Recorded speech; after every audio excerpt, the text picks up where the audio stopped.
Buenas tardes a todos y todas quienes nos acompañan hoy día.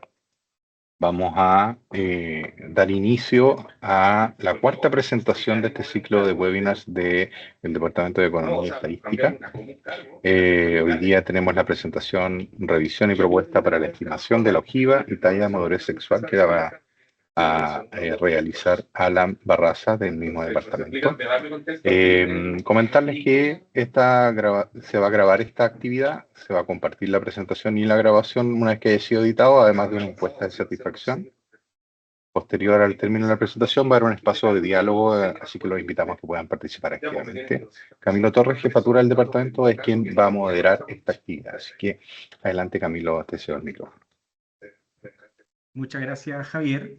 Sean todos ustedes muy bienvenidos una vez más a esta presentación. Ya vamos en la cuarta presentación de este ciclo de webinar del Departamento de Economía y Estadística, así que estamos muy contentos por la participación activa que ha habido en las tres sesiones anteriores y esperamos que esta senda se mantenga tanto en esta presentación como en las próximas, porque se genera un espacio de conversación en torno a una temática que es bastante rico, diverso e interesante desde el punto de vista técnico y aplicado y empírico, y eso es un elemento muy importante para efectos de poder ir aproximando la investigación a la toma de decisiones y a los elementos que se utilizan cotidianamente.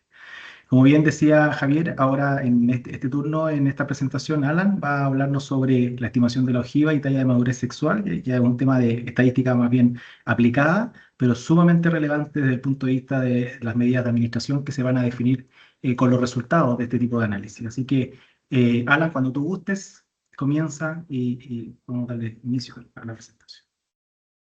Gracias, colega. Primero que todo, muy buenas tardes a todos. Gracias por la concurrencia.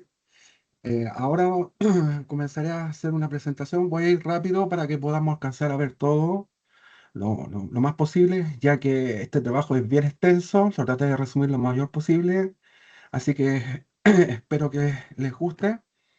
Así que vamos a comenzar con la tabla de contenido, que son 8 puntos. En realidad, originalmente son 12, pero lo reduje. Vamos a ver de forma general cada uno de estos puntos. Entonces, algunos antecedentes generales. Bueno, esta presente investigación surgió de acuerdo a una conversación realizada con el jefe de proyecto de Pelágicos Centro Sur en el año 2017. En ese entonces estaba Antonio Alanís. Y de acuerdo a esa conversación, tenía que ver con la ojiva de madurez.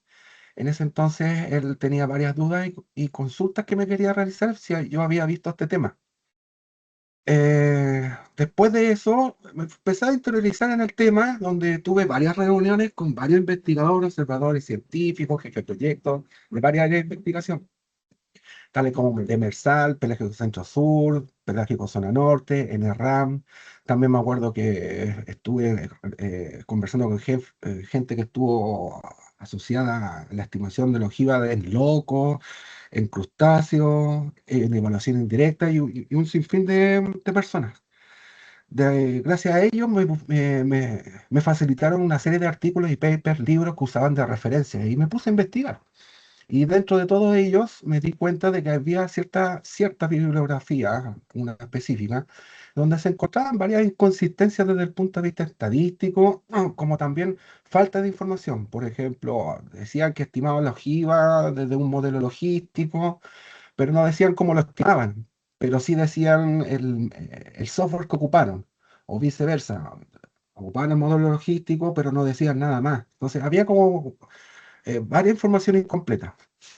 Entonces, dentro de algunos de esos papers y libros, acá hay algunos donde se muestran algunas inconsistencias, por así decirlo. Por ejemplo, hay uno de esos de la referencia que es Kermeador del 96, muestra los modelos, la parte sistemática del GLM que utilizó para modelar, donde aquí incorpora un error aleatorio normal. Y eso desde el punto de vista teórico es incorrecto, a no ser que uno incorpore efectos mixtos, pero en este caso no lo hizo. Entonces, él asumió, estos autores asumieron que el modelo de GLM tiene una correspondencia con los modelos de regresión tradicional, cosa que no es así.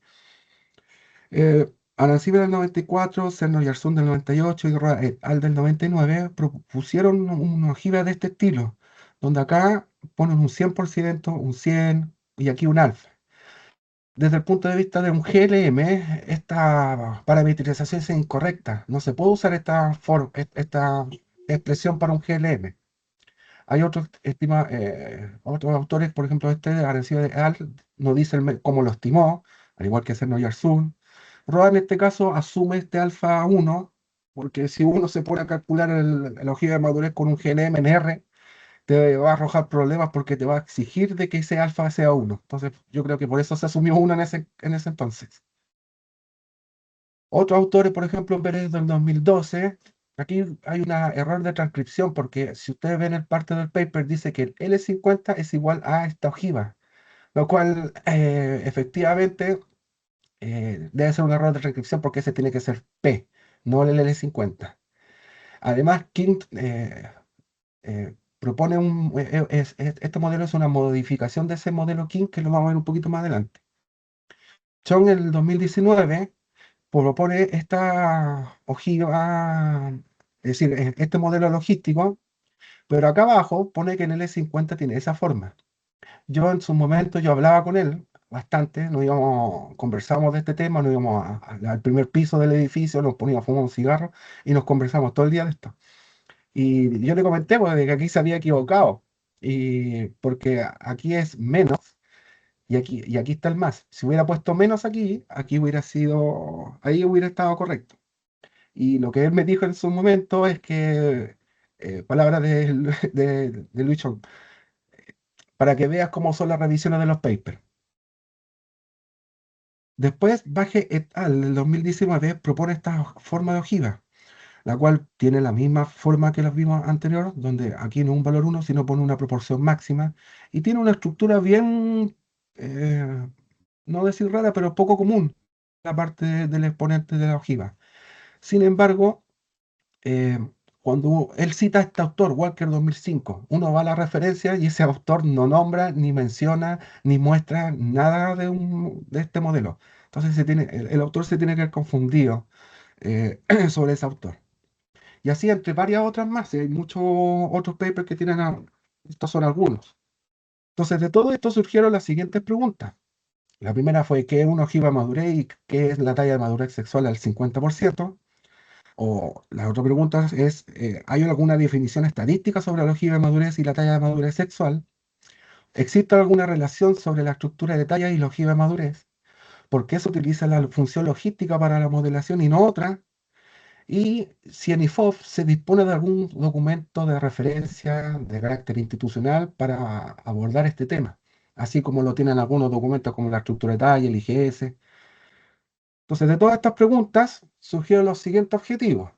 Como objetivo general, es realizar una revisión de los métodos de estimación de la ojiva de madurez y de la talla de madurez sexual desde el punto de vista estadístico, proponiendo algunos modelos más generales al uso de la función logística. Los objetivos específicos son describir algunos métodos para la estimación empírica de la ojiva de madurez, describir el GLM como un modelo base para la estimación de la ojiva de madurez sexual y la talla de madurez sexual, mostrar algunas funciones de enlace diferentes a la logística, exponer un test inferencial para evaluar el uso de la función logística, implementar este proceso de estimación en el software RCRAN y aplicar estos métodos descritos a datos empíricos de distintas especies marinas que trabajamos en los distintos proyectos de IFOP. Vamos a hacer un resumen de la revisión bibliográfica. En general, casi la gran mayoría de los autores utilizan la ojiva de modulares por medio de una distribución logística. Y los métodos de estimación más utilizados fueron mínimos cuadrados ponderados no lineales y mínimos cuadrados ponderados iterativos, que en el caso de un GLM corresponde a un máximo verosímil. Entonces, estos generalmente son los modelos más utilizados. Hay otros, pero estos son generalmente los más utilizados. Este que está acá, que es el que utilizan estos autores, King sobre todo, que es uno de los autores más citados, el King del 2007, y el otro autor es Balbontin Fischer del 81, Brown y Griffith del 2005, son como los autores más citados en general. Y Welch Foucher del 88 son los autores más frecuentemente citados.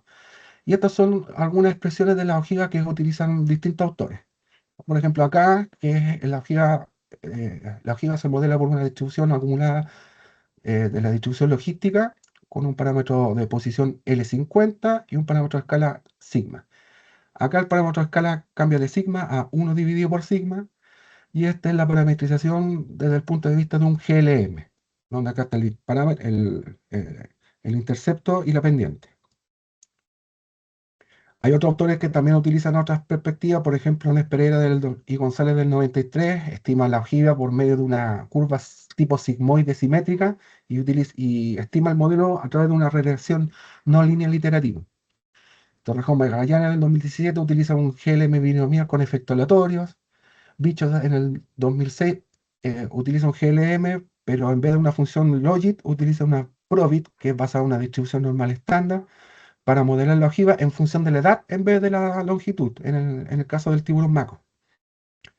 Pero también hay otros autores que en vez de estimar la ojiva se van directamente a estimar el L50.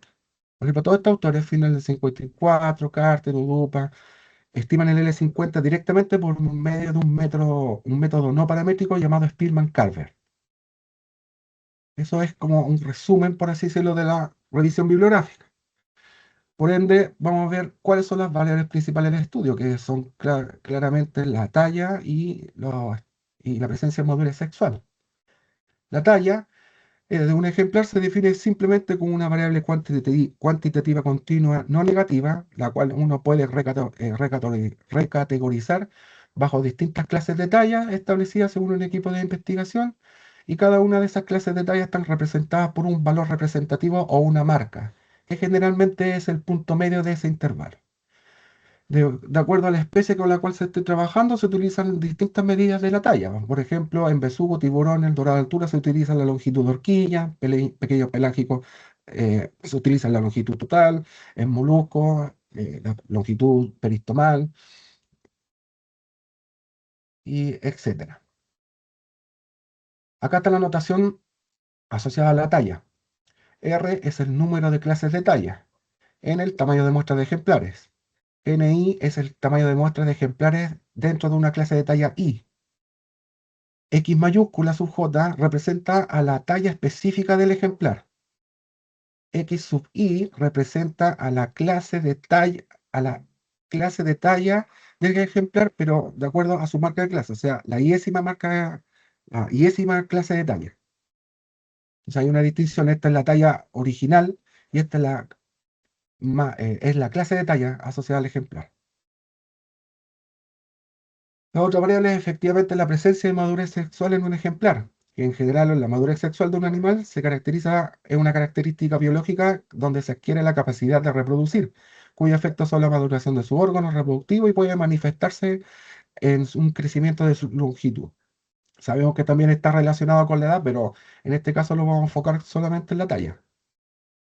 La madurez sexual se mide a través de algunos estadios de madurez, los cuales pueden, de acuerdo a la especie y los criterios que se utilizan de distintos autores, tienen unas distintas categorías de estado de madurez sexual. En este caso, en general, en genérico, van a haber M estados de madurez. Y de acuerdo a ciertos criterios que se define el equipo de investigación, si cumple con algunos de ellos, se va a determinar o se va a categorizar como presencia de madurez sexual. También sabemos que la observación de la madurez se puede realizar de forma macroscópica o microscópica. Y una de las características principales de la madurez sexual es que dichos estados son disjuntos. O sea, que un ejemplar posee uno y solamente un estado de madurez sexual. No puede poseer dos. La notación respecto a esto es la siguiente. M es el número de estados o fases de madurez sexual. N asterisco es el número total de ejemplares maduros. Esta variable z corresponde a una variable categórica que me entrega el valor del estado de madurez. Y sub j, que es mayúscula, se refiere a la presencia de madurez sexual en un ejemplar. El y minúscula corresponde a la misma variable indicadora, pero considerando también la clase de talla del ejemplar. Y sub i minúscula es el número de animales sexualmente maduros dentro de la clase de talla i. Y P sub i la proporción muestral de animales sexualmente maduros dentro de esa clase de talla. Aquí se muestran algunas igualdades dentro de esta notación. Por ejemplo, en los estadios de madurez en el RAM, en el caso de los tiburones machos, se miden los niveles de calcificación, en este caso son 4. Esta escala fue propuesta por Steedman del 2002. Acá está su descripción. En este caso, un ejemplar se define maduro sexualmente cuando su nivel de calcificación es 3. Entonces, ¿cuántos niveles de maduración hay? Hay 4, M4, y el recorrido de la variable son los distintos valores que puede tomar, que en este caso son 4. Entonces, la variable categórica de presencia de madurez sexual toma el valor 1 si y solo si el estado de madurez sexual observado en el ejemplar es de nivel 3 o nivel de calcificación 3. En el caso del dorado de altura, basado en la escala de Oxenford de 1985, que tiene esta escala, acá se define un ejemplar maduro sexualmente cuando su estado de madurez sexual es 3 o 4. En este caso, el número de niveles de madurez son 4, el mismo recorrido de la variable, pero en este caso el valor toma 1 si el estado de madurez toma el valor 3 o el 4. Y aquí así se anota desde el punto de vista formal, eh, desde la perspectiva estadística. Pelágicos zona norte y pelágicos centro-sur utilizan esta escala, que basado en Alegría et al. 1995. En el caso de pelágicos zona norte, un ejemplar maduro se considera un ejemplar maduro sexualmente cuando su estado de madurez sexual es de al menos estadio 2, o sea, desde aquí hacia arriba, desde aquí hacia abajo. Entonces, en este caso son 9 valores distintos de estadio de madurez sexual. El valor del recorrido de la variable son todos esos valores, o sea, todos que están acá. Y se anotaría formalmente si el valor 1, si el ejemplar toma el estado de madurez 2, 3, 4, hasta el 9. Solamente es considerado inmaduro cuando toma el valor, el estadio 1, que es el de denominación virginal.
De acuerdo a esto va a haber una serie de estructuras de datos. Sabemos que la estructura de datos posee una estructura pareada, o sea, se miden simultáneamente tanto el estado de madurez sexual y la longitud del ejemplar.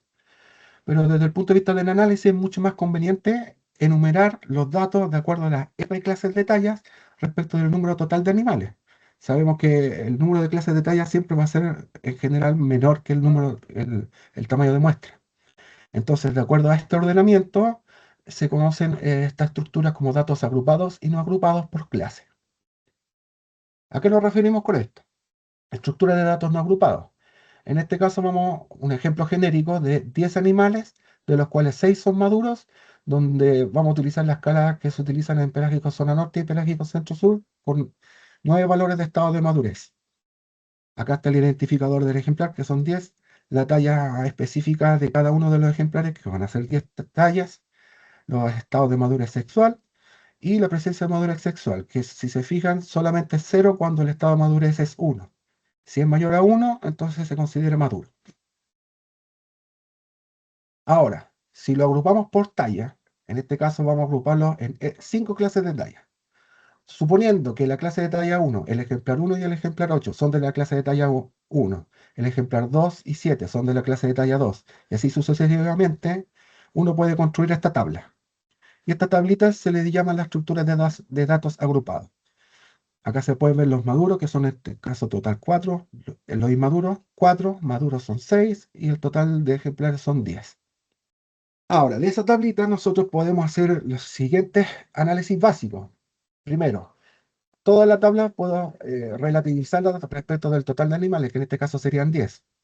Si yo divido por 10, me va a quedar aquí 100% y todas estas proporciones se le llama la distribución conjunta de las clases de talla y la presencia de madurez sexuales. Dentro de este cuadrito, si yo sumo todo esto, me tienen que dar 100%. Estas clases de talla, desde el punto de vista estadístico, uno las denota así. La talla del ejemplar toma el valor de la clase de talla correspondiente. En este caso son 5.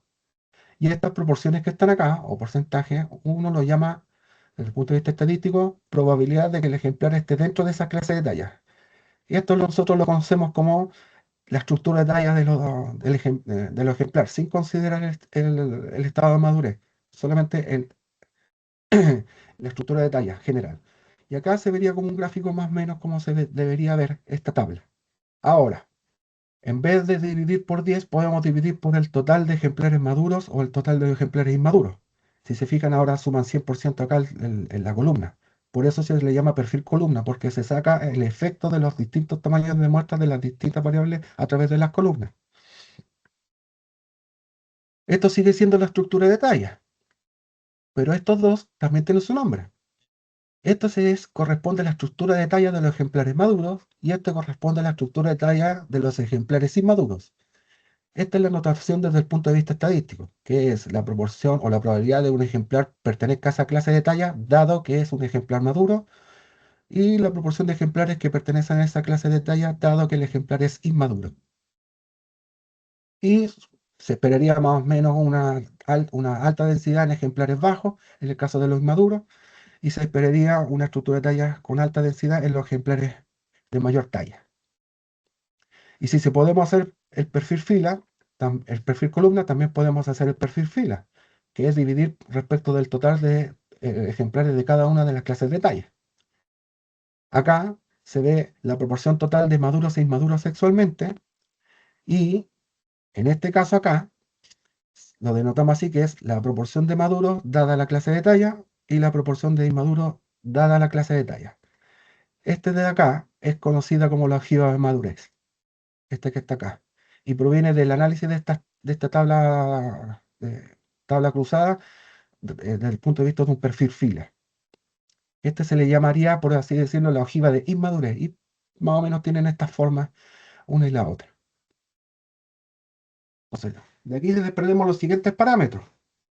La ojiva de madurez. Entonces, la ojiva de madurez se puede considerar una distribución de probabilidad condicional, que corresponde a un conjunto de probabilidades de presencia de madurez según cada una de las distintas clases de talla preestablecidos por el equipo de investigación. Formalmente se dice que es un vector R dimensional fijo y desconocido, que es denotado con esta letra P negrita, Y cada elemento, eh, cada elemento de ese vector es un valor que está entre 0 y 1 y es considerada la probabilidad de madurez sexual de un animal de la y clase de talla, que tiene esta forma de acá. Hay que señalar que si yo sumo todas estas proporciones, no me tiene que dar 1. De hecho, nunca te va a dar 1. La talla de madurez sexual es el delta por ciento. En este caso, se denota por X sub delta, y es la talla o la clase de talla a la cual se espera que el delta por ciento de los animales están maduros sexualmente. Si es así, tiene que cumplir con esta característica, que la ojiva de madurez fijo a esa clase de talla va a ser menor o igual a ese porcentaje dado. Si cumple con eso, se denota de esta manera la talla de madurez sexual al delta por ciento, que es la clase de talla, el cual cumple para todo y que es siempre menor o igual a ese porcentaje. En el caso de que delta sea del 50, entonces ese es conocido como la talla de primera madurez sexual o talla de media de madurez sexual. En el caso de que sea 95, entonces se le conoce como la talla de madurez sexual masiva. Otros parámetros de interés que son relevantes. Uno, la ojiva de inmadurez sexual, que se puede definir de manera análoga a la ojiva de madurez tal como vimos antes. La otra son las estructuras de talla clásica, la que nosotros siempre trabajamos en las distintas especies, pero otra también que se llama la acumulada. Y esta es la notación correspondiente a cada una de ellas, tanto para los inmaduros, que es con la H, los maduros, que son con la F, y la estructura de talla general. ¿Alguna igualdad es? La ojiva de inmadurez es el complemento de la ojiva de madurez, o sea, 1 menos la ojiva de madurez me da la ojiva de inmadurez.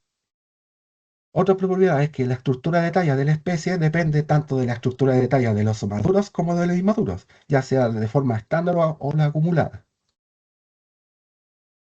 La probabilidad total de la presencia de madurez sexual es función de la ojiva de madurez y de la estructura de talla, y esta es su expresión que está acá. Otro resultado importante y relevante que es la ojiva de madurez depende directamente de la estructura de talla de los ejemplares maduros sexualmente, y tiene esta expresión. Y este resultado lo vamos a analizar a la final con el R, porque la ojiva de madurez también puede ser expresada de esta forma, que esta es la estructura de talla acumulada de los ejemplares maduros, más esto que está acá. Entonces, la ojiva de madurez puede coincidir con esta estructura de talla acumulada de los ejemplares maduros si y solo si se cumple esta igualdad. En el caso del tiburón maco se cumple, en los demás no hemos visto que se cumple, pero en el tiburón maco, en el tiburón marrajo se cumple. Estimación de los parámetros. Esta estimación de los parámetros pueden ser abordados desde dos puntos de vista. Uno es desde el empírico y el otro es basado en un GLM. En el empírico puede haber un modo directo e indirecto. El modo directo es basado por lo que mismo propuso en su momento en 1988 Wells and Foucher, que es esta tablita que está acá lo resume, que es describir las clases de talla, el número de ejemplares sexualmente maduros de cada una de las clases de talla, el total de ejemplares de cada una de las clases de talla, y el estimado sería dividir hacia el lado. S dividido por S me da X, S dividido por S, y así sucesivamente. Ese es el modo directo. El modo indirecto tiene que ver con estimar la función de distribución empírica de los ejemplares maduros. Es como darse una vuelta. Tiene la característica de cómo se estima. Clase de talla, ejemplares sexualmente maduros, y acá es el número de ejemplares maduros sexualmente, que es el mismo para todos. Entonces, si S dividido por S me da el primero. S más, me fui para adelante. Y1 más Y2 dividido por N me da el segundo. Y así sucesivamente. Y1 más Y2 más Y3 hasta Y dividido por NN. Si llego al final me tiene que dar 1 porque es cuando ya acumulo el total. Si yo estimo eso y hago esta expresión, que este de acá es la probabilidad total de presencia de madurez sexual, y esta es esta es la estructura de talla a esa clase de talla, yo hago este producto y me va a dar la ojiva de madurez. Otro, un estimador para la talla de madurez al 50%, que es un estimador directo, que es basado en el método no paramétrico de Spearman-Carver.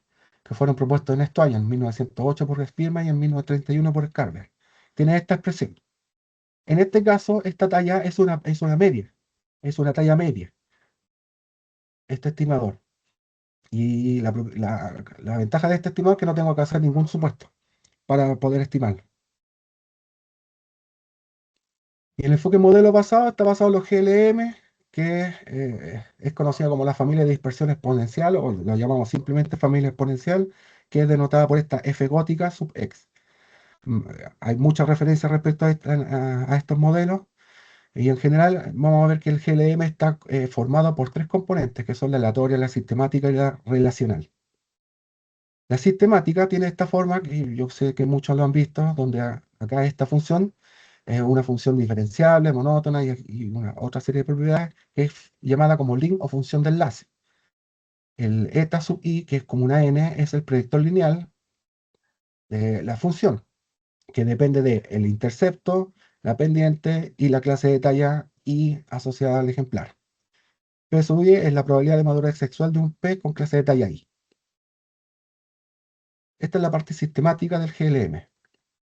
La parte aleatoria se sustenta bajo el supuesto distribucional de la variable respuesta. Vamos a decir que si la variable respuesta i tiene una distribución f de i y esa f pertenece a esta familia exponencial, entonces se le va a decir que se va a decir que esta función de probabilidad se puede escribir de esta forma que está acá, esta forma genérica.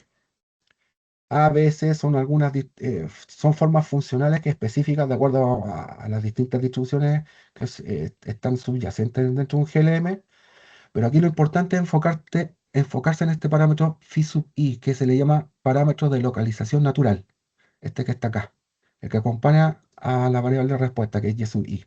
Este es el que vamos a hacer énfasis nosotros. En un modelo binomial, esta es la función de probabilidad de una distribución binomial. En este caso, uno anota y sub i, que es el número de ejemplares maduros sexualmente a la clase de talla, pero también lo podemos escribir de esta forma, que es una forma conveniente para poder hacer el análisis posterior. Entonces, uno, esta función de probabilidad la puede reescribir con la forma genérica de una familia exponencial, y aquí vemos claramente este parámetro phi sub i, que nos da logaritmo de p dividido por 1 menos p, que esta es la logit. Entonces, el parámetro natural de la distribución de la familia exponencial coincide con el logit. ¿Y qué pasa ahí? Y tenemos que entrar a la otra componente, la componente relacional, que tiene que estar estrictamente relacionada con la función de enlace. ¿Qué significa? Que, por ejemplo, la función de enlace g es equivalente al parámetro de localización natural en el caso de la función binomial. Eso significa que el parámetro de localización natural es equivalente al predictor lineal y su forma es esta. Entonces, por eso se le llama al logit un enlace canónico, porque coincide con el parámetro de localización natural. Y si uno quiere despejar P sub i en función de eta, hace el despeje y nos queda la expresión de la distribución logística acumulada. ¿Qué características tiene esta función de distribución logística con el parámetro de posición 0 y escala 1? Que si yo me voy al menos infinito, va a acumular 0. Y si yo me voy al más infinito, va a acumular el total, que sería 1. Si se fijan, aquí está el 1. Por eso, cuando vimos al principio, cuando ponían los valores 100 o alfa, en el GLM es inválido porque tiene que cumplir con esta propiedad, que la función de distribución que modela una probabilidad tiene que estar contenida dentro de 0 y 1. Y las otras parametrizaciones que vimos de los autores al principio no cumplen con esa función, no cumplen con esa característica. Otra característica principal es que la ojiva de madurez, modelada por una función logística en este caso, o en un GLM en general, tiene esta característica, que cuando es de forma creciente, beta 1 es mayor que 0 y beta 0 es menor que 0. No están acá el beta 0. Y cuando tiene el comportamiento de ojiva de inmadurez, el beta 1 es 0, es menor que 0, y el beta 0 es mayor que 0. Entonces son recíprocos. Entonces pueden tener estas dos formas. Cuando nosotros modelamos la ojiva de madurez, vamos a estar en el caso del comportamiento azul. Por eso siempre el beta 0 nos va a dar negativo. Entonces, ¿Cómo podemos utilizar otras funciones de enlace en el GLM binomial? Dado que nosotros estamos interesados en ajustar de buena forma la ojiva, el comportamiento del modelo del GLM basado en, bueno, con respecto a la ojiva de madurez empírica.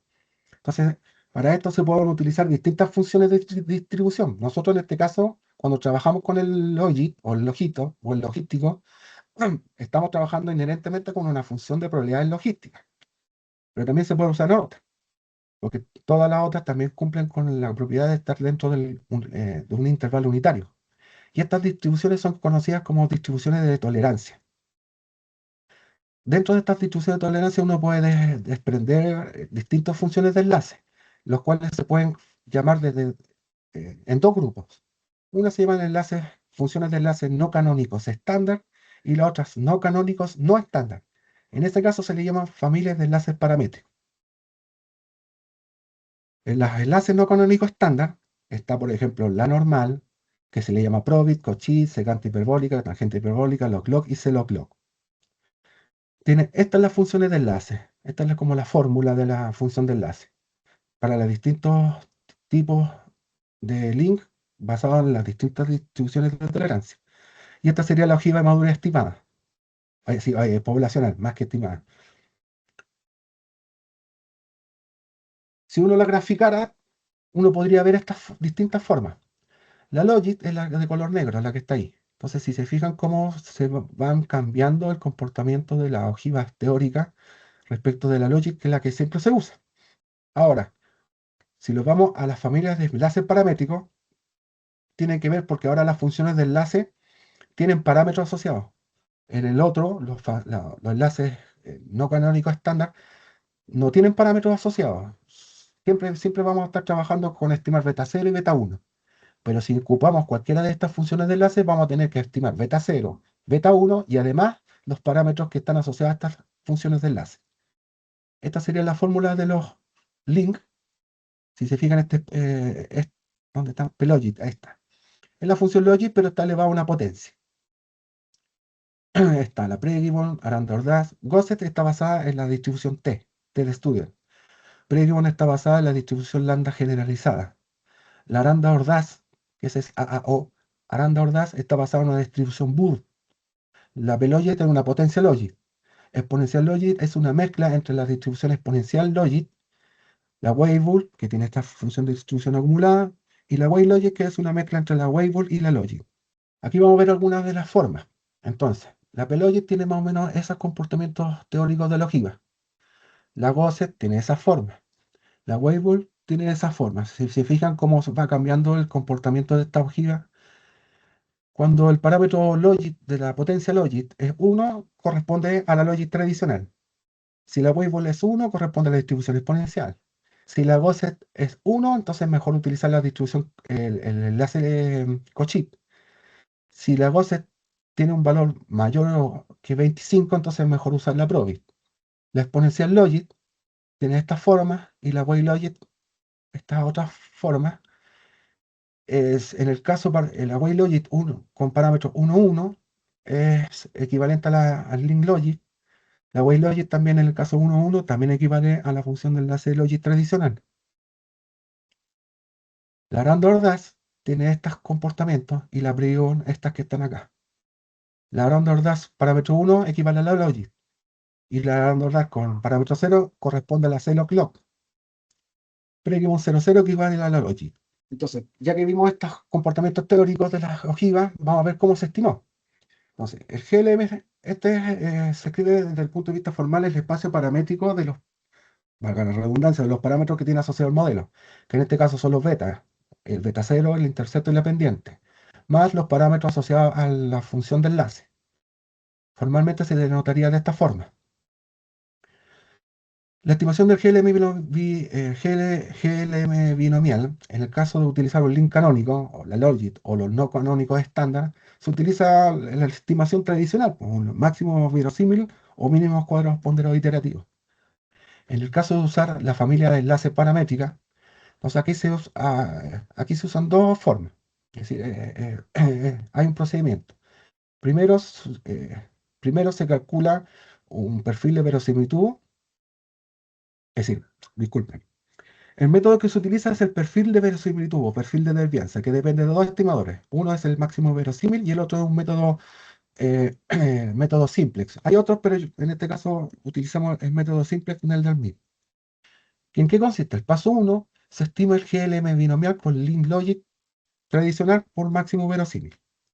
Después, ahí se fijamos el beta 0 y el beta 1, el parámetro del intercepto lo fijamos e incorporamos la función de enlace con los parámetros asociados.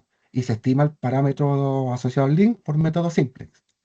Después, al tener ambos conjuntos de parámetros estimados, fijamos el parámetro del enlace y se vuelve a estimar los parámetros asociados a la parte sistemática. Para hacer este procedimiento se garantiza una serie de propiedades que se maximiza la verosimilitud y otras más. No vamos a entrar en más detalles, pero el procedimiento es relativamente simple. La estimación de la talla de madurez sexual, que lo habíamos denotado con X sub delta, vamos a asumir que la ojiva acumula el delta dividido por 100. Entonces, por la parte sistemática, si nosotros hacemos el despeje, nos queda esta expresión. Por lo tanto, el estimador de la talla madura del delta, por cierto, es reemplazar simplemente esta expresión por los estimadores de los parámetros. Aquí yo sé que muchos van a darse cuenta de que se parece bastante a la estimación natural del L50 cuando se utiliza la logística. Y eso es así porque en la logística, en la distribución logística, este G en 0,5 es 0. Entonces ahí me queda el menos beta 0 dividido por beta 1. Y es lo que se muestra acá en la tablita. Cuando utilizamos los links logit, probit, gosset, cauchy, secante hiperbólica y tangente hiperbólica, el G de 0,5, esta es la talla modular, 50%, hay un error. Este G de 0,5 es 0. Entonces me queda el estimador que ya todos habían visto del L50. En el caso de la log-log, nos queda 0,36 y la fórmula sería esa. La C log-log, porque es log-log complementario, o sea, el mismo pero con signo negativo, nos queda de esa forma. Weibull, Weilogit y Arandordas. Entonces, si se fijan, van cambiando las fórmulas de la estimación del L50 de acuerdo a la función de enlace que uno vaya utilizando. Y por último, los métodos de bondad de ajuste. Entonces, no, hay varios métodos, pero yo voy a poner algunos, que son los más utilizados para poder comparar cómo se comporta el estimador de la ojiva de madurez a través del GLM versus la ojiva empírica. Entonces está el chi cuadrado de Pearson, que tiene esta expresión, desviación cuadrática media, que tiene esta expresión, el pseudo R cuadrado, que tiene esta expresión, y la desvianza, porque el pseudo R cuadrado depende de la desvianza. La desvianza, ¿qué es lo que es? La verosimilitud dentro de todo el parámetro, evaluar los parámetros que uno estima versus los parámetros estimados en el modelo saturado. ¿Pero qué es el modelo saturado? El modelo saturado es técnicamente una interpolación de los datos, entonces tiene error cero. El otro modelo que uno conoce es el modelo nulo, que es modelar el GLM, pero solo con el intercepto, no hay covariable, que es como el peor. Hace la idea como del peor modelo. Y el subteta sombrero, tiene que ver con la log verosimilitud evaluado en los parámetros que uno estimó del modelo. Entonces, acá la idea es que lo que uno estimó, que sería este modelo, se acerque lo mejor posible al modelo basado en la interpolación. Nunca va a ser igual, pero la idea es que esto sea chico, o sea que la desvianza residual sea chica.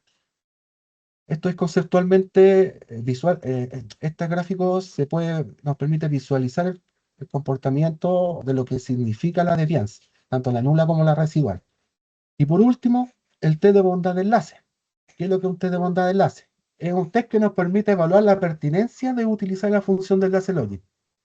Hay dos formas de evaluar, hay dos formas de abordarlo. Una se basa en el trabajo de Pregibon de 1980, la cual contrasta la hipótesis de que bajo la hipótesis nula, la función de enlace es logic, versus la alternativa es Pregibon.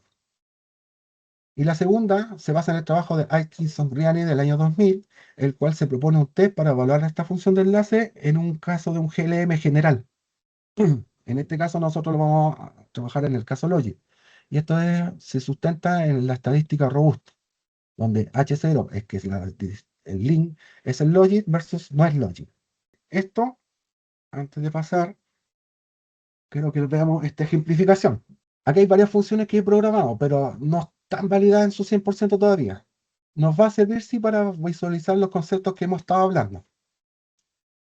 Esto tiene que ver, esta base de datos, ¿se acuerdan que yo les comenté de que a principio esta investigación surgió de una duda que me preguntó en su momento, en el 2017, Antonio Araní, sobre unos datos? Estos son los datos de ese año. Sardina 3 del 2017. Aquí está como datos agrupados y como los datos no agrupados, que están los 0 y 1. ¿Se fijan? Esta es la estructura de datos no agrupados, cuando los tengo entendidos, son 269 ejemplares. Y aquí está la estructura de datos agrupados. Entonces, una de las consultas era, me dijo, Alan, ¿sabéis que el L50 me dio 10,33? Pero si yo veo la ojiva, el mínimo es 10,5. ¿Puede pasar? Me explicó sobre el tema de cómo se tiene que muestrear y que aquí faltó los ejemplares de menor tamaño. Pero tenía esta ojiva y tenía que proponer y tenía que realizar un ajuste. Entonces, de hecho, de esta ojiva partió todo. Acá se muestra la ojiva de madurez, acá se muestra la estructura de talla acumulada de los maduros. Se fijan que son bastante diferentes una de la otra. Acá se muestra la estructura de talla de los maduros y maduro y la total. Y uno puede ver que la estructura de tallas de los maduros se parece más a la de la total. Lo de los maduros es totalmente distinto. La función entrega una serie entrega una tabla, la talla, el número de ejemplares de cada talla, el porcentaje, la ojiva de madurez, estructura de talla de los inmaduros, estructura de talla de los maduros, estructura de talla de ambos. Las medidas descriptivas, tanto de maduros, maduros y de todos. Un L50 descriptivo que me indica dónde se encuentra el porcentaje del 50%, en qué clase de talla está el 50%. Y en este caso el 50% está contenido acá, por eso me entrega el valor 11. Simplemente eso, ese valor corresponde a ese. Y acá está el estimador del L50 Spearman-Carver y me da 9,96. Entonces da mucho menor que el 10,33 que se había estimado con la Logic. El método de Michael King, si utilizamos su procedimiento, nos da un L50 del 10,97. El problema de este método de King es que cuando se tiene ojivas de 1, de 100% o ojivas de 0%, por ejemplo acá, tiene un 1%, acá se indefine. Entonces, para hacer la estimación tenemos que votar este dato y votar este dato. Entonces se pierde información en el método. Esa es una de las desventajas. Si utilizamos un GLM tradicional para datos no agrupados, me da que el L50 es 10,33, que es el mismo que habíamos visto en el gráfico. Ahora, si utilizamos el GLM, pero para datos agrupados, me da el mismo valor. No hay discrepancias si lo ingreso como dato agrupado o no agrupado. Ahora uno utiliza el método de regresión no lineal, que nos da 11,42. Ahora utilizamos el método de regresión no lineal, pero con el parámetro en vez de 1, le ponemos un valor genérico alfa. Y nos sigue dando el 1142. Ahora utilizamos el SS Logit, que así se le llama a esa fórmula cuando el valor del numerador no es 1, sino otro valor cualquiera. En este caso le pusimos 100, como lo habían puesto varios autores. Y aquí el L50 baja un poco, me da 11,25. Entonces, en resumen, esta tablita me muestra todos los otros estimadores. Spearman-Carver 9,9, el método King 10,9, basado en datos agrupados o no agrupados del GLM me da 10,33 y de los modelos de regresión abordados desde el punto de vista de estimación de la regresión no lineal, el valor es mucho mayor. Entonces ahí surge la pregunta, ¿con cuál me quedo? Entonces, la función, si yo estimo el GLM binomial con el enlace Logic tradicional, para esta ojiva me da esta forma. Si se fijan, queda esta parte corta porque no están los ejemplares con menor talla de 10,5. Y me arroja, efectivamente me arroja que la talla de madurez sexual al 50% es de 10,33. La pregunta es, ¿servirá la función logit? Pues según aplica el test Prediborn, bajo la hipótesis nula y la alternativa, el comportamiento de la ojiva. Según este me dice que no se rechaza la hipótesis nula, pero es muy cercano al 5%. porque me estoy tomando un nivel de significancia del 5%. Me dice que no es, que siga trabajando con la Logic en vez de una Pregibo, pero a lo mejor puede ser otra, ¿no? Puede no ser Pregibo, puede ser otra de las funciones del enlace que vimos. Entonces ahí ocupo el otro enlace, el otro test de enlace, y aquí me dice que hay evidencia para rechazarlo. Entonces me dice que puedo ocupar otra que no sea la Logic. Entonces vamos a ver, vamos a estimarlas todas.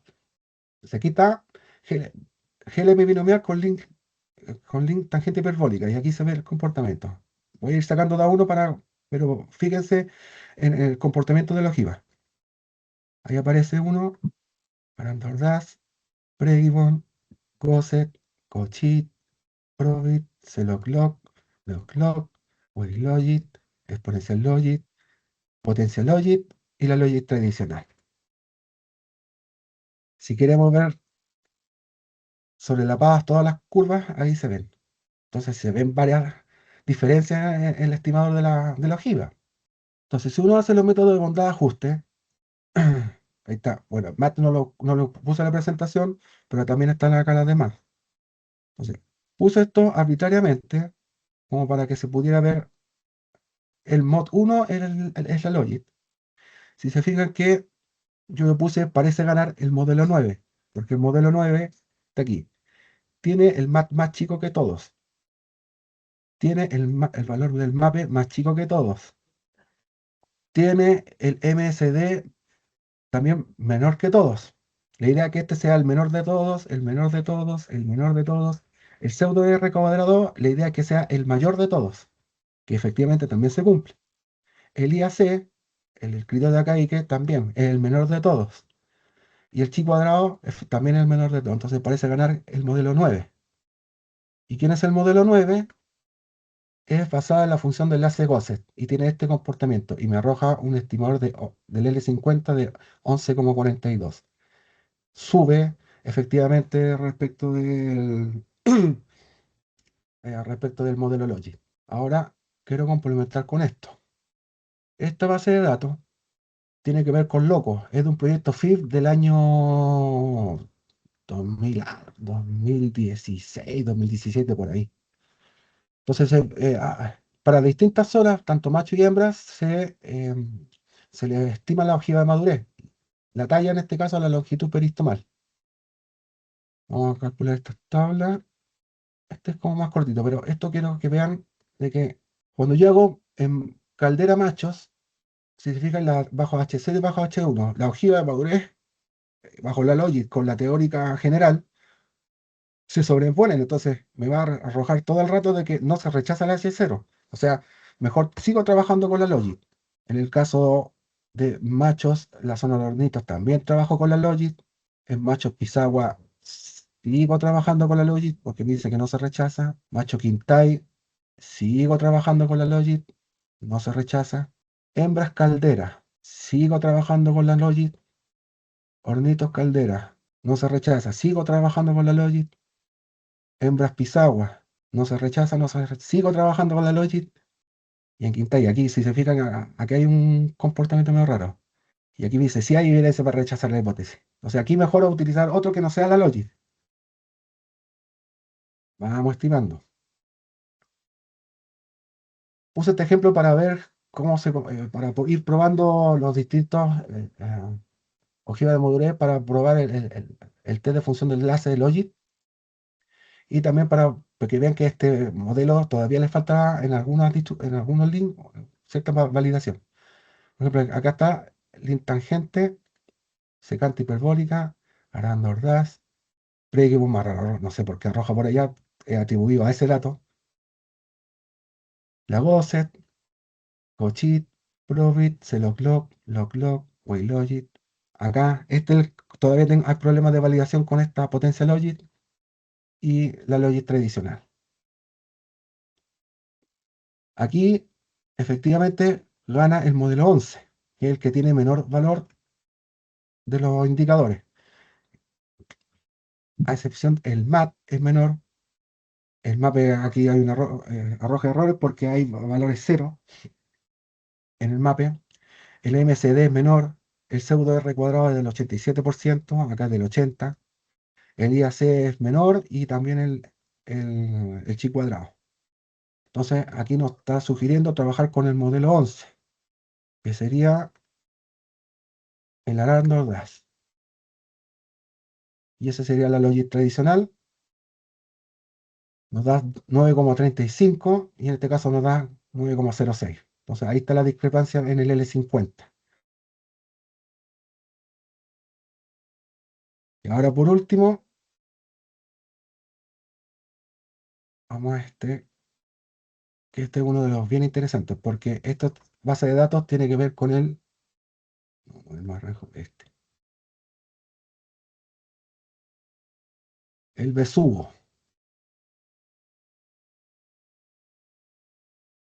El besugo. Estos son bases de datos históricas, tanto para macho y hembra.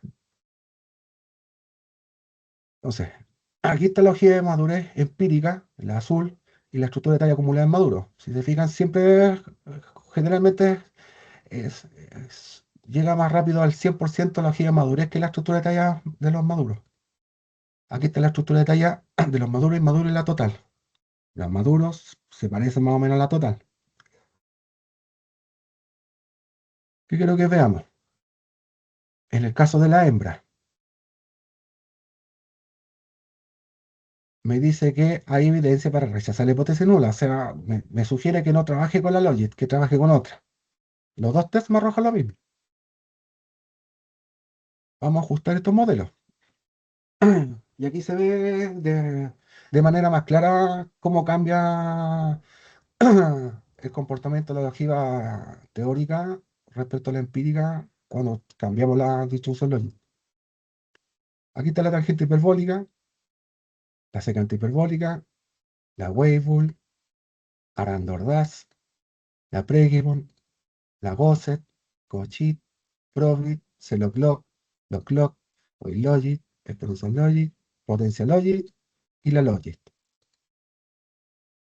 Entonces, si uno solapa todas las curvas, ahí se ve que hay una diferencia grotesca entre una y la otra. La negra es como la negra siempre la tengo como de color negro la Logic, esa que está ahí.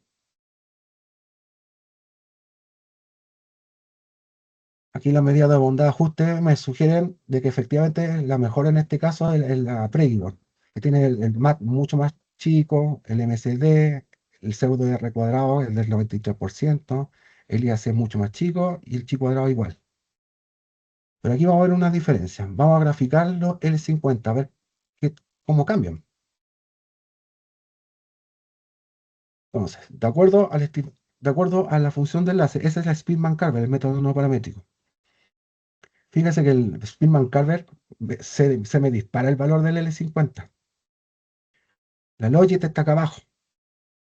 Y según el análisis me dice que tengo que utilizar la Prevision, que está acá.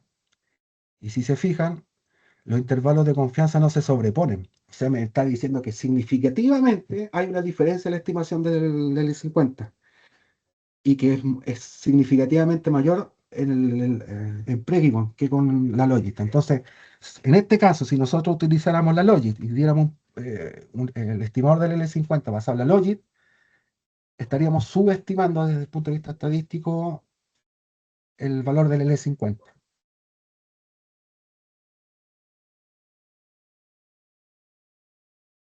Y, y ahora sí con este término, ¿dónde está el tiburón marrajo? Angasta. Esto es uno de los resultados bien relevantes porque la estructura de talla acumulada en maduros coincide con la ojiva de madurez empírica, si se fijan acá. Entonces, la pregunta surge de ¿por qué ocurre esto y no con todas las otras? Porque hay otras especies que tengo, con los que trabajé con datos, tengo el congrio, sardina austral, sardina común, anchoveta, de zona norte, de zona sur, también está el tiburón azulejo, y de todas esas especies, en este es el único caso donde ocurre esto. Y efectivamente, como vimos en la presentación, ¿qué es lo que pasa? Aquí, si se fijan, se cumple de que es mejor trabajar con la Logit. Dice, no se rechaza y no se rechaza. O sea, me dice, no ocupe ninguna, no cambie la función del enlace, siga trabajando con la Logit. Pero ¿qué es lo que pasa? ¿se acuerdan que yo les dije que para que se cumpliera esa igualdad de que la ojiva de madurez de la estructura de talla de los maduros, para que sea igual a la ojiva de madurez, se tiene que cumplir una cierta igualdad? Esa igualdad yo la llamé parte uno y parte 2. De la parte uno es la parte de la igualdad de la izquierda y la parte 2 de la parte derecha. Entonces, si uno ve, me dice comparar. Me dice que hay 13 distintos y 16 iguales de todo ese cálculo que uno hace. Pero si uno ve los gráficos, las diferencias son súper chicas. Si yo hago un test para comparar si hay diferencias significativas, me dice que hay una diferencia significativa, pero es una diferencia media de casi cero. Entonces uno dice, a ver, veamos desde el punto de vista gráfico. Y me da casi una línea, entonces digo, ya voy a arrojar la línea de igualdad perfecta. Me da la línea de igualdad perfecta. Entonces, en este caso, en el tiburón marrajo, se cumple esta propiedad de esta igualdad de tal manera que la ojiva de madurez es equivalente a la estructura de tallas acumulada de los ejemplares maduros. Y esto ocurre solamente en esta especie. Así que esto en general es lo que se trabajó. Todavía falta validar esta función que se programó, que es binomial GLM. También está análisis empírico de la madurez. También le falta algunos temas de validación. En algún momento lo terminaré y lo podré construir en un documento y se lo podré compartir a todos los proyectos y haré en su momento clase o un taller de varias sesiones para poder entregárselo y divulgarlo con todo el equipo de trabajo para que ya tengan hay una metodología unificada en el instituto para trabajar esto. Eso. Muchas gracias, Alan, por tu presentación, por tu detallada presentación. Siempre los aspectos técnicos y el rigor técnico y el detalle técnico que hay detrás de los procesos, los procedimientos de estimación se agradece cuando se presentan como los presentaste tú. Así que, y el ejemplo que pusiste en términos de su aplicación siempre es bueno para irlo aterrizando. Me gustaría dar la palabra ahora a quien tenga preguntas o comentarios, pero antes, Alan, siempre es bueno mirarlo esto desde un punto de vista de su utilización. Si bien la componente o el desarrollo técnico está bastante explicado con un grupo de detalle, y a lo mejor es información que gran parte de todos los que estamos presentes conoce, pero siempre es bueno saber dónde se utiliza estos resultados, de qué manera pueden alimentar medidas de administración desde el punto de vista de la toma de decisiones, desde la autoridad sectorial o otras instituciones. La aplicación misma que tiene el resultado que tú nos presentaste, Alan, sería bueno que lo reforzaras desde el punto de vista de la explicación, por favor, colega. Me estás preguntando. Sí, solo que te pido que puedas Ah, comentar tú los usos que tienen los resultados que presentaste, más que nada para que le den la mira, importancia en la bajada. O sea, sí, todo este porque desarrollo técnico, el día de mañana, en mm, el fondo, dónde se ocupa, qué medidas de administración se toman, porque hay varias que son muy importantes desde el punto de vista de la sostenibilidad de los es que recursos, es el tema. ¿cierto? Como las tallas mínimas Es el de tema. pesca, etcétera. Sí, Sí, sí, mira, a eso te quiero es el llevar tema. por un minuto. Yo, por mi parte, yo conozco solamente, hablé con la gente de evaluación directa para las evaluaciones de stock, porque me dijeron que en algunos casos necesitan, para hacer estos modelos de evaluación de stock, necesitan la ojiva de madurez. Algunos, de acuerdo al modelo que ellos utilizan, ocupan tanto la ojiva empírica, u otros necesitan el modelo estimado de la ojiva, es decir, con la fórmula. Depende del modelo, eso es lo que me dijeron ellos. Lo del L50 también, pues, depende de ciertos modelos de evaluación de stock que se incorporan y siempre utilizan la logística. Así eso es lo que ellos me comentaron. Si hay otros tipos de uso o requerimientos o implicancias sobre esto, yo las desconozco, porque por eso, de hecho, era uno de los objetivos para mí de esta exposición, porque siento que todavía me falta input para poder terminar de desarrollar este trabajo. Por eso quise exponer esto, para poder, porque sé que iban a venir mucha más gente ahora, para poder darme ese input para poder desarrollarlo, porque este trabajo lamentablemente no lo he podido terminar, siempre he estado de manera intermitente. Sí, imagínate, a partir del 2017. Perfecto, colega. Es interesante cómo el modelo, según la aproximación o la especificación que se propone, te puede ir definiendo tallas mínimas que van variando, si bien en centímetros, pero pueden ir marcando una diferencia importante desde el punto de vista del cómo se remueve una especie, un stock en el mar. Entonces es Sí, importante entender, claro, que la precisión en esa estimación ayuda mucho al poder hacer sostenible una pesquería.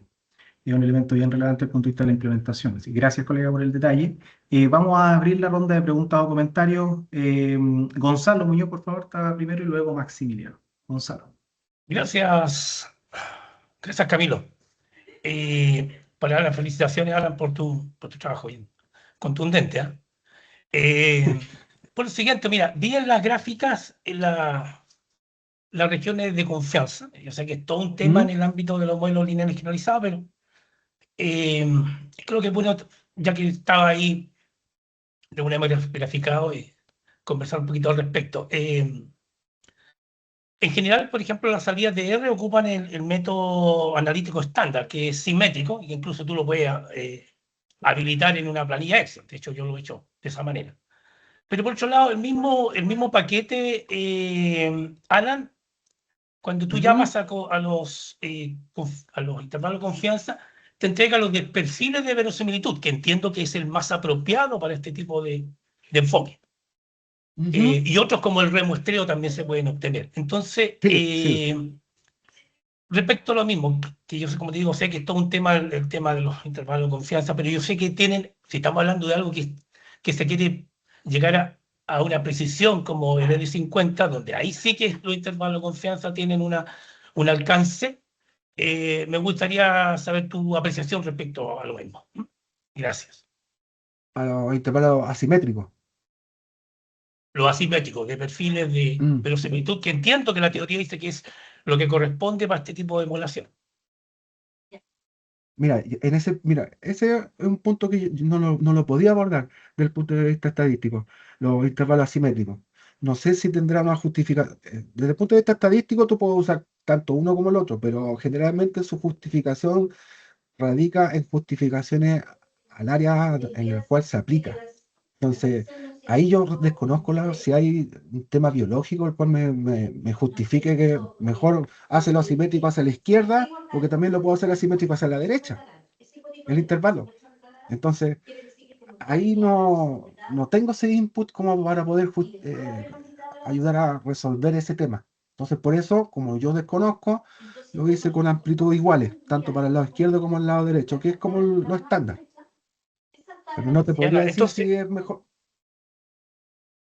vale, entonces si tienes esa duda o quieres llegar a esa precisión, a lo mejor recurrir a Bootstrap o a un enfoque bayesiano para encontrar ¿cómo se llaman en la bayesiana? Los intervalos creíbles, Mm, de máxima También es una densidad. forma. Mm, También es una forma. Sí, Pero el es buen simétrico, porque punto. yo entiendo que el simétrico R, por ejemplo, lo entrega como una información más de consistencia en los parámetros. Pero como te digo, tú llamas a los parámetros, o quieres obtener la información real, te entrega los de perfiles de verosimilitud con el confint. Sí, sí, con el confint. Que son distintos. Ya. Esa es la función que te permite hacer ese cálculo, sí. Pero en este caso, si utilizo esa función, no lo puedo hacer acá porque hay funciones de enlace que nos vienen incorporadas. Pues, son todas esas funciones de enlace, hay muchas funciones de enlace que nos vienen incorporadas en R. Entonces, eso no está programado. Vale, ¿Sí? vale. Entonces tú te inclinas también por ir viéndolo a través de Bootstrap o un enfoque bayesiano si quieres llegar a esos límites, ¿no? Claro, mira, yo siempre voy a preferir el bayesiano que el bootstrap. Porque en el bayesiano hay una justificación más estadística. El bootstrap tiene su justificación estadística, pero depende mucho del tipo de remuestreo. Entonces, a mí en lo personal, trato de que el bootstrap ahí con cuidado. Ahí yo en lo personal prefiero la bayesiana. Perfecto. Gracias, Alan. No, pues, Gracias, colegas. Muchas gracias. Max, por favor, adelante. Primero quería agradecer a Alan por la excelente, exhaustiva y muy interesante presentación. ¿Me están escuchando todo esto, no? Porque es medio raro sí, este audífono. estamos ¿Sí? escuchando. Ya. No, quería felicitarte, pues está muy bueno. Muchas gracias, Max. Y decirte que nosotros, del seguimiento, nosotros tenemos programados los parámetros de las estimaciones para los langostinos y para camarón, que La verdad que las que ocupamos son muy antiguas, esos parámetros, incluso algunos de los que tú mencionaste con problemas, creo que el problema estadístico, creo que los usamos también. Entonces sería muy interesante para nosotros en el futuro aplicar tu modelo o sea, de esta manera tan exhaustiva de analizar los datos con los datos de crustáceos, que tenemos montones, digamos. Y también recuerdo haber participado con Carlos Montenegro en hacer algunas estimaciones, vimos algunos problemas y cosas, como el caso de ejemplares de gran tamaño que no aparecen maduros sexualmente, entonces que te genera una caída en la curva, que eso hay veces que se decidía cortar nomás hasta antes de esa anomalía, que es como perder datos, que mostraste en algunos casos, pero nos resultaría muy interesante revisar las nuevas aproximaciones que están mostrando con los datos que tenemos. Sería de mucha utilidad. Así que eso Ya, lo pues, dejamos como una posibilidad futura, que no, sería excelente. ya, pues. Ujú. Y En, también los en otro, en R otro cuadrado que dato, nos daban eran bastante más espantosos que los que tú tenías, digamos. Era un pseudo R cuadrado como el 20% y Carlos decía, no, es igual, salvan. Yo decía, se ve medio fulero esto, pero bueno. En fin, así claro, que ahí no podemos es, conversar para adelante. eh, Muchas gracias. sí, es que es una de las ventajas de cambiar el Lean Logic, te permite Ujú. flexibilizar el comportamiento de la ojiva y eso te aumenta mucho el pseudo R cuadrado, te ayuda muchísimo. Y bueno, y además como consecuencia te mejora la estimación del L50. Claro, Eh, buenísimo. Maximiliano, porque a mí me han pasado tantos datos, tú me pasaste la del loco, ¿no es cierto? No, yo solo la No, continua de camarones nomás. no me acuerdo qué me pasó la del loco. Ahí me voy a salir loco al respecto porque no tengo nada que ver ahí. Muchas Sí, tengo gracias. tantos datos que ya no Gracias, sé quién me Max. los pasó. Gracias, colegas. Eduardo Díaz, por favor, está con su mano aquí adelante. No te escuchamos ahora. pasando. Cuando yo Tiene digo, Ah, silenciado. Estás muteado. Ah, Eduardo, estás silenciado. mudo. Estás muteado, Eduardo. Sí, que se acerque gracias. Bueno, les comentaba que con Alan igual hemos participado en varias actividades. Me sumo a las felicitaciones. Importante también indicar, ¿no es cierto?, en relación a lo que son los datos, ¿ah? La calidad de los datos para un buen ajuste. No es normal, como se mencionaba recientemente, encontrar ejemplares inmaduros a tallas tan grandes. Probablemente eso no están inmaduros, sino que quizás se saltaron el periodo, están en reposo. Entonces, no son inmaduros sexualmente a esa talla. Entonces, en ese sentido, recalcar que la calidad de los datos tiene que ser muy importante para lo que viene después, ¿no es cierto?, que es la aplicación de todos estos modelos. Si no, los resultados o lo que se busca, ¿no es cierto?, finalmente, que es la madurez sexual, va a estar sesgado. Otro punto es que en todos los papers, ¿no es cierto?, incluso me han hecho la pregunta, ¿cuál es el tamaño representativo que debe tener cada talla o cada intervalo de clase, ¿no es cierto?, para lo que es la construcción de la ojiva? Eso no lo he Mm, podido encontrar en ningún paper, sino que uno sí. siempre reporta el valor total, pero para el ajuste de o sea, un buen ajuste de cualquier modelo, ¿cuál debería ser, ¿no es cierto?, el tamaño mínimo por talla? Esa es la pregunta, Alan. Te la dejo. Espérame que la estoy anotando.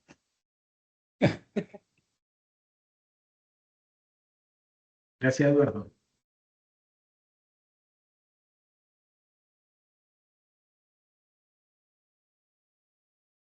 Buena pregunta esa, Eduardo, ¿no? Buena pregunta.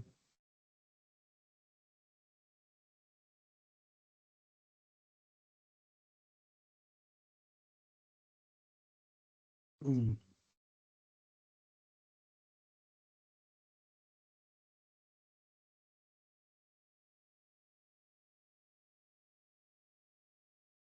Bien, colegas. Juan Carlos Saavedra, por favor. ¿Te creen los procedimientos? Bien. Hola, buenas tardes a todos. ¿Me escuchan? ¿Bien? ¿Sí? Te escuchamos ¿Todas? bien. sí, te escuchamos, Juan Gusto de Carlos. saludarlos. También sumarme a las felicitaciones. Excelente trabajo, Alan. Me había comentado alguna vez en el pasillo que estaba viendo esto hace tiempo y ha avanzado bastante, así que muchas felicitaciones por eso. Yo Oh, tengo dos consultas. Una tiene que ver un poco con lo que mencionó Eduardo, tiene que ver con los datos. mm, ¿Has podido, a ver, qué pasa con el tema de de la GeoMaure? Que generalmente tenemos pocos datos para individuos de clase de tamaños pequeños, o porque sí, no se puede identificar, o por cualquier otro mm, problema de acceso a la muestra. Entonces la pregunta es si en los ejercicios que tú has hecho has notado que en esos casos en particular, cuando tengo pocos individuos bajo la talla que se estima de primera madurez sexual o el 50% en el 50, mejoran los ajustes con estas alternativas. Esa es la primera pregunta.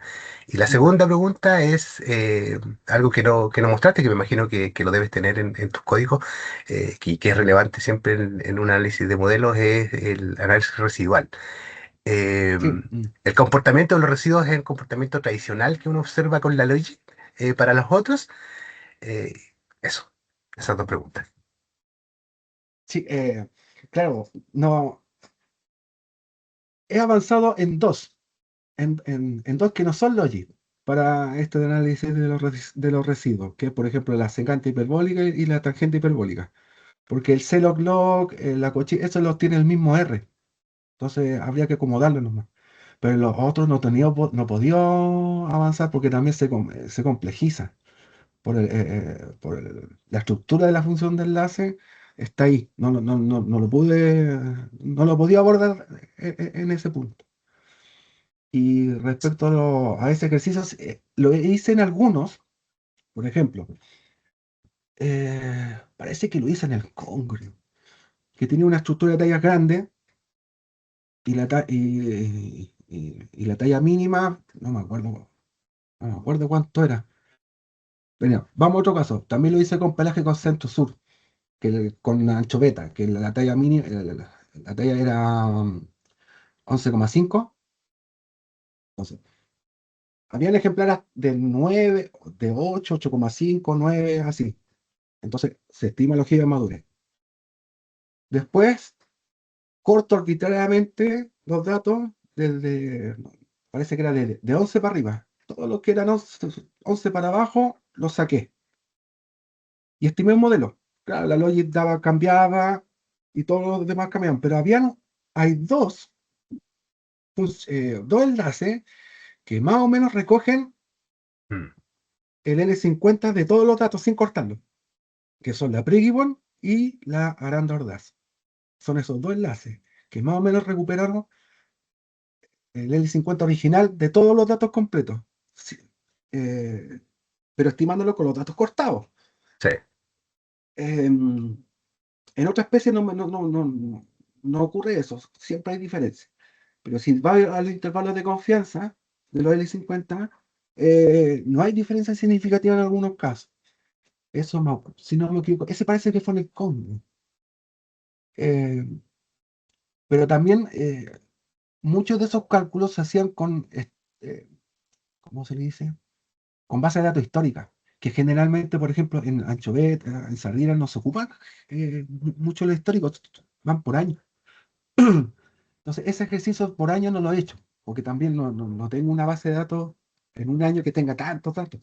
Entonces, por eso lo hago como, ese ejercicio lo hacía con lo histórico. Pero sirve como de ejercicio para poder ver cómo se comporta uno u otro. gracias, Pero Alan. en ese caso, Gracias. de hecho, por eso, mira, el test de función de enlace uno lo puede hacer para varias distribuciones. En el paper sale para Predium, pero en teoría se puede hacer para todas las otras las demás. De hecho, la hice desde el punto de vista teórico, los tengo anotados en el cuaderno, pero no las he programado.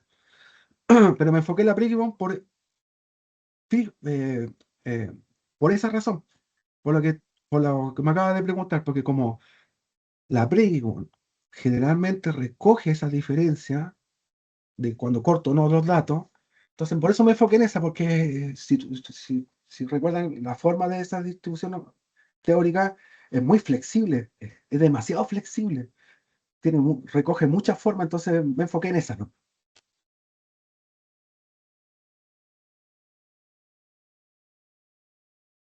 Perfecto, gracias Alan, gracias por la respuesta, gracias a Juan Carlos por la pregunta y Maximiliano, por favor, adelante. Otro comentario nomás que era respecto a los crustáceos, que es mucho menos estadístico que lo que recién se conversó, más de tipo martillo y clavo. Como para el caso de los crustáceos, la madurez sexual es como de tipo funcional, basado en si las hembras tienen o no huevos. Y para el caso de hembras de tamaño grande, que ya estarían sexualmente maduras, pero que no tenían huevos, cuando se registraba originalmente la información, quedaban como uno podría pensar que están inmaduras.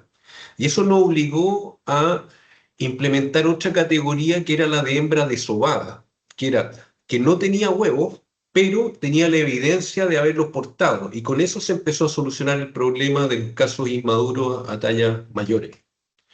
Y Mm. un último comentario es que Flores, que trabajó en el IFOP hasta hace unos años, hizo un análisis de la madurez sexual para crustáceos demersales, pero ya a nivel fisiológico, más allá de lo funcional de observación de huevos, sino que metiéndose en las gónadas propiamente tal para saber si están o no maduras. Entonces ese es otro análisis interesante de realizar para complementar todos estos trabajos.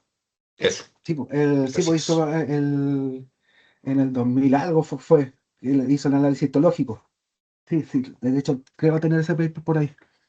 Sí, hay una Bien, cosa colegas. también que quiero recalcar que no alcanza por tema del tiempo, que es abordar el punto de vista del diseño de muestreo que alimenta la ojiva de madurez. Entonces, ahí está el muestreo de proporción, después viene el muestreo de longitud, después viene el muestreo biológico, y la idea es que quede bien representada la estructura de talla para la ojiva de madurez.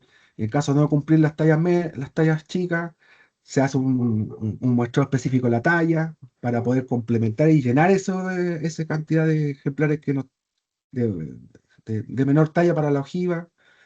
Eh, También un punto relevante que me acuerdo, que también lo conversé con Eduardo y con varios más, con Sergio Mora también, que eh, el muestreo en este caso tiene que estar bien hecho en el sentido de que se tiene que hacer en la fase reproductiva para poder hacer la distinción clara entre un ejemplar maduro y un inmaduro. Pero ese ya es más tema del muestreo más que el tema de la modelación. O esto de definir bien los criterios de cuándo se va a considerar un ejemplar maduro. Pues no sé, pues si está madurez 1, 2, 3, o si me falta otra definición de madurez para poder para poder asegurar si un ejemplar es maduro sexualmente o no, tal como lo acaba de decir como Maximiliano, pues, tuvieron que agregar una nueva categoría más para poder solucionar esa parte, pero por la cola alta, por la cola alta. Pero también ocurren para el otro lado. De hecho, hay bases de datos que ocurren, que, por ejemplo, no sé, pues, hay ejemplares con la talla más chica que son maduros. Nos pasa en el langostino colorado que prácticamente todos son maduros, porque por las estimaciones así lo indican, digamos, a diferencia del langostino amarillo y del camarón, que el colorado es diferente. Sí, el dorado de altura también Claro, tiene porque ese la problema. captura también, lo que vemos nosotros en la flota comercial es de cierta talla hacia arriba también. Entonces no tenemos incluidos los tamaños menores como a poder hacer esos análisis. O habría que buscar el cómo solucionarlo. Sí, sí, ese es el tema en general con la ojiva. Bien, colegas, muchas gracias a todos por la activa participación. Nos damos cuenta de que estos temas siempre abren una cantidad de conversación en torno a ellos que son ricas y desafiantes. Inmediatamente se viene a la cabeza generar posteriormente instancias de talleres de discusión en torno a estos temas estadísticos porque hay muchos elementos que se podrían seguir conversando. Pero ya en honor al tiempo, vamos a ir cerrando esta presentación. Sin duda que las instancias de conversación se mantienen.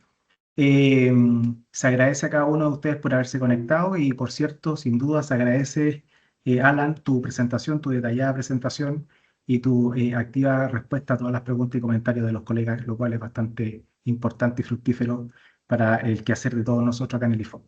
Así que, colegas, quedan cordialmente invitados para la siguiente sesión, que es el próximo martes, para que sigamos conversando en torno a temas vinculados al Departamento de Economía y Estadística relacionados con aspectos estadísticos o de la economía como tal o de elementos socioeconómicos que están vinculados a la actividad pesquera. Así que muchas gracias a todos por conectarse en esta tarde. Cuídense y le doy el pase a Javier para que podamos ir cerrando ya la actividad. Muchas gracias, Alan, por la exposición, la activa participación. Y les vamos a compartir tanto la presentación como la grabación y les vamos a enviar una pequeña encuesta que tiene que ver con su percepción de la actividad y su impacto. Así que muchísimas gracias a todos por su participación, asistencia y a Alan por el excelente trabajo. Que estén muy bien. Muchas gracias a todos. Que Chao, estén muy muchas bien. gracias. Que estén muy bien. Buenas tardes, Chao. colegas, que estén bien, cuídense. Chao, chao, felicitaciones, Alan. Chao.